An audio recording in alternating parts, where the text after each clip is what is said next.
يحمينا، ربي إلنا يخليكم ويديم النعم علينا. رح لخص لك أجوبتي وما بطول زي ما قلتي، بنتي ولا أغلى منها وانتو كلكن زي بنتي. سقفي لعمو خالد.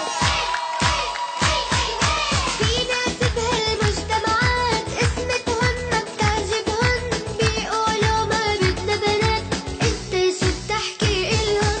في ناس بهالمجتمعات اسمتهن ما بتعجبهن، بيقولوا ما بدنا بنات، انت شو بتحكي إلهن؟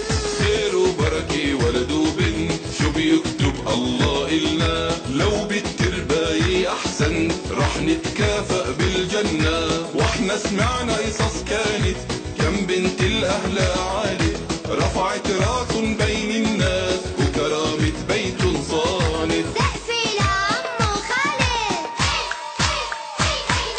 طيب شو قال الإسلام عنه وشو بيحكي إلنا؟ عم نسمع شي بالإعلام بدنا انت تطمنا. طيب شو قال الإسلام عنه وشو بيحكي إلنا؟ عم نسمع شي بالإعلام بدنا انت تطمنا. سورة مريم والنساء في القرآن تطمنكم، والنبي من رب السماء جايب لي بشارة إلكن، نقسى عليكن ما بيصير.